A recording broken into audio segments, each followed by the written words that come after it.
Of Keir Starmer's attacks on freedom of speech? It's exactly what you'd expect from someone who holds his position. It's nothing new. I think in the UK, things have gone farther in the UK on the, what would you say, with regards to threats to freedom of expression than maybe anywhere in the West, although Canada is doing its best to play catch-up, maybe New Zealand. It's in keeping with his ethos. It's not surprising and it's appalling. Keir Starmer likely anticipated a polite, stage-managed exchange, but the moment Jordan Peterson entered the fray, charged with caffeinated intensity, relentless logic, and scalpel-sharp language, the atmosphere shifted instantly, turning what should have been a routine political discussion into something closer to a TED Talk colliding with an intellectual cage match. Within minutes, Starmer appeared unmoored, like a voice assistant asked to define socialism without access to its script, as Peterson stopped trading platitudes and started dismantling assumptions, wielding ideas like a steel chair rather than a talking point. It stopped feeling like politics and became something far more absorbing, the real-time deconstruction of a worldview, delivered with the precision of a merciless professor, while Starmer clung to the trappings of national leadership with the charisma of a fax machine and the conviction of lukewarm tea, only for Peterson, less a participant than an unstoppable force of argument, to slice cleanly through that brittle fade and leave a brutal lesson in how not to lead. Does it surprise you that Keir Starmer doesn't want a national inquiry into grooming gangs? No, that doesn't surprise me. It's exactly what you'd expect. I've got an article coming out in the Telegraph this week about exactly that issue, and so it's appalling. Well, there's hard questions that need to be asked about and answered about multiculturalism, and no one's willing to have the discussion, but it needs to be had, obviously. And I think there's maybe a way forward with regards to the signatories of the Abraham Accord, to have a serious discussion about how Islamic fundamentalism might be brought under control and some vision of how... Picture Britain as a ship trapped in a violent storm, waves slamming the hull, crew spiralling into panic, the compass spinning uselessly, and at the helm stands Captain Keir Starmer, squinting at a rain-soaked manual titled Generic Leadership for Dummies, endlessly trimming sails while never choosing a direction, mistaking hesitation for wisdom and caution for competence. Meanwhile, far from the chaos and firmly on solid ground, Jordan Peterson remains calm, precise, and unyieldingly logical, calling out above the roar the one question no one on deck dares to confront. Does anyone steering this ship actually know how to read a map? About the state of morality in Britain that grooming gangs were taking place for more than 3 decades. No, that's what happens when a naive, demented, and self-righteous multiculturalism takes the upper hand, and when the upper class is willing to sacrifice the poor to their own moral presumptions. Yeah, it's appalling in every possible way. So, and it indicates, it's indicative of something truly hideous beneath the surface, not only on the rape gang side, but obviously on the side of the authorities that conspired to keep it a secret. Dreadful. Starmer's battle with political identity isn't a fleeting quirk. It underpins everything he does. One minute he presents himself as a progressive champion of the people. The next, he's meticulously buffing his centrist credentials like a prized, time-worn briefcase, shifting so frequently that it reads less as strategy and more as a rehearsed performance.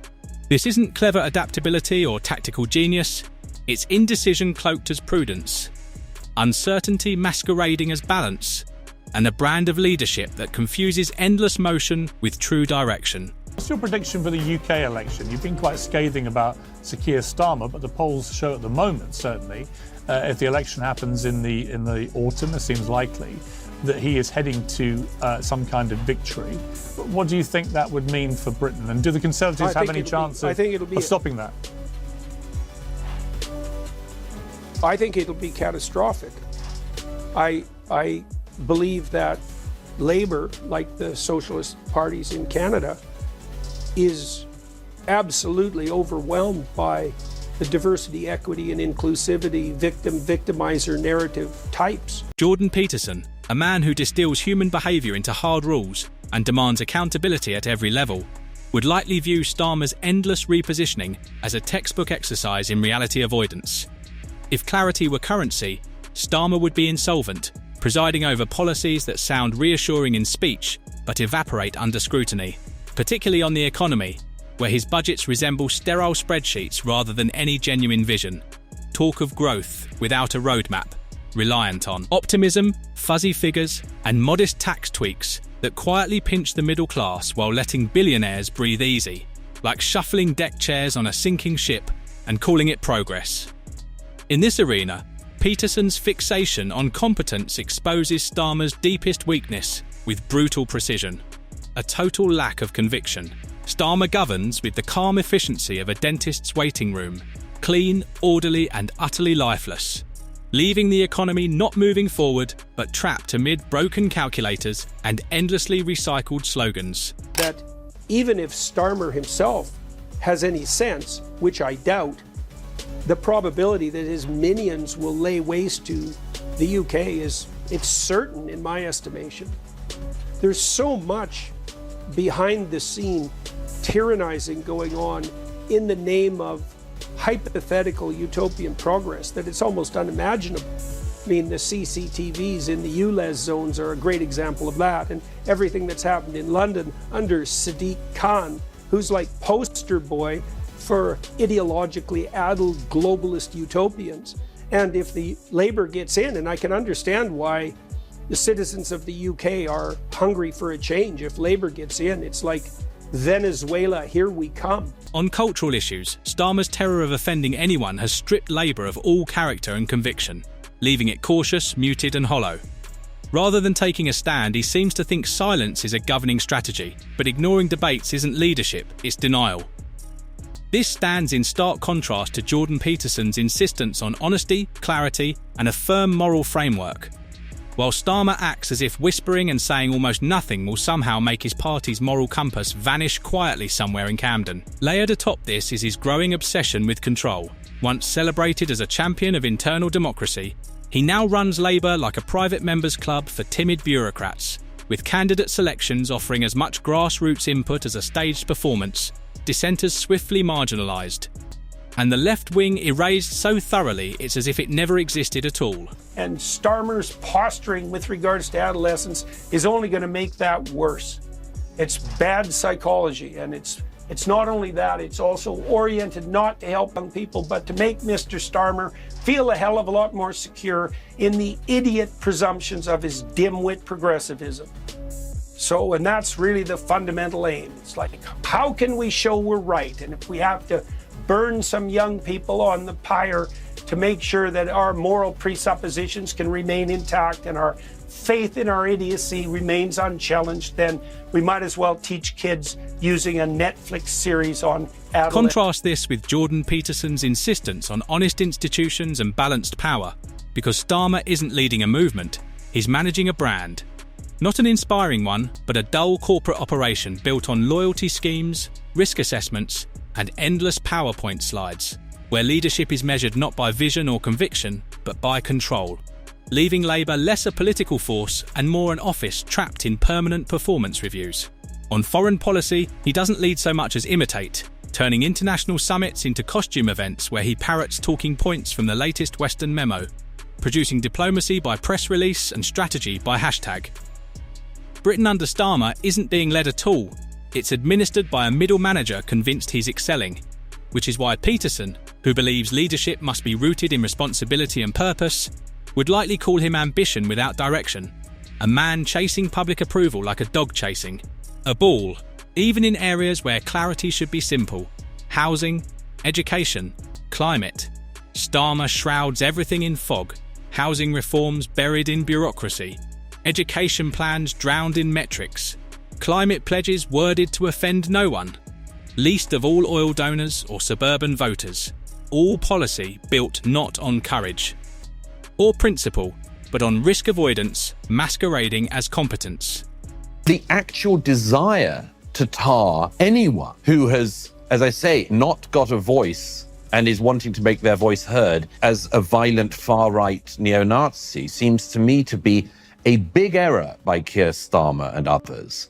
because, if you can't say, we recognize your deep concerns about some things that have happened, including mass stabbings, terrorism, and much more. We understand your deep concerns, and we are going to try to get onto this and on top of this.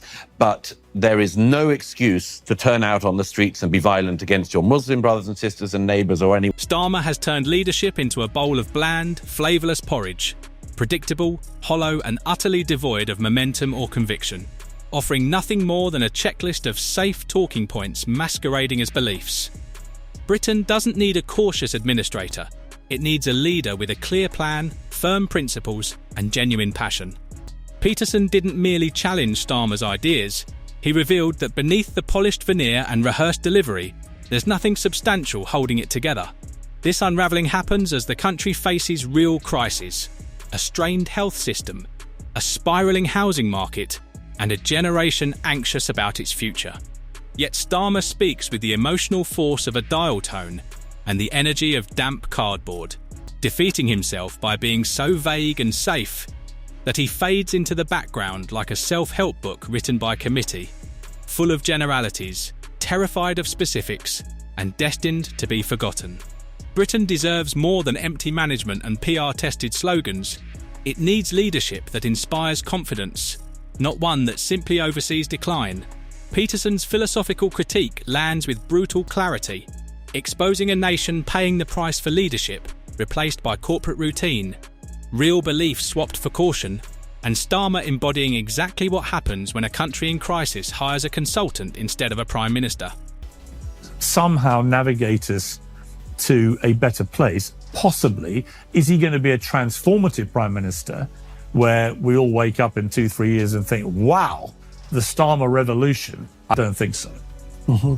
Well, that's better. That's better than it might have been. Well, I spent quite a long time working with Democrats in the US, and I got very disillusioned about that, partly because they showed zero propensity to draw a line between the moderate Democrats and the radicals. Then came the moment Peterson's critique finally reached number 10, not through shouting or theatrics, but with quiet precision, calmly laying out the facts and dissecting Starmer's leadership like a science lesson. Only this experiment came with a law degree, a powerful office, and a conspicuous lack of backbone. He didn't need insults. Simply holding up a mirror sufficed, rooted in his core philosophy that leaders must take responsibility for their actions, something Starmer treats like hazardous material. Whenever crises arise, strikes, NH backlogs, economic setbacks, he retreats behind reports, reviews, and delicately worded lessons learned, practicing leadership by avoidance. Peterson's message is brutally simple: fix your own life before running a country. A stark contrast to Starmer's habit of treating the nation like a group project and hoping someone else absorbs the blame. Beneath responsibility lies an even deeper void: vision, purpose, direction, and belief in something larger.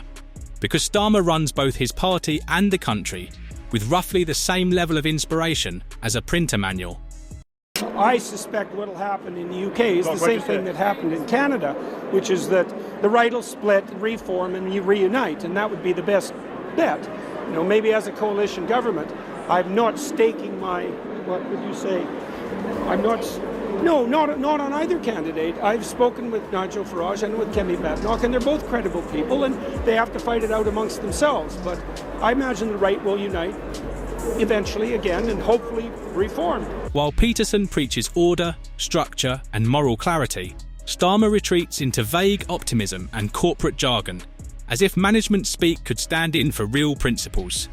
One man wields metaphors to confront chaos and demand responsibility. The other sidesteps questions about strikes like they're fire-breathing dragons. Peterson insists on coherence: clean your room, fix your habits, take control, and extends that logic to leadership, arguing that a nation must put itself in order before lecturing the world. Starmer's house, by contrast, isn't merely untidy, it's crumbling, littered with abandoned policies, weak foundations, and air thick with recycled talking points. Where Peterson's ideas form a cathedral of structure, Starmer's leadership resembles a flat-pack cupboard held together with fear and tape, turning him into not just a weak leader, but the very inverse of leadership.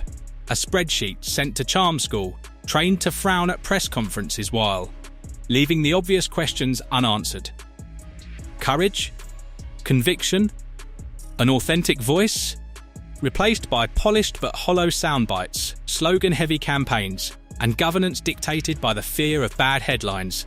A condition Peterson would likely call moral weakness, the refusal to take a stand lest donors, media, or the establishment be displeased.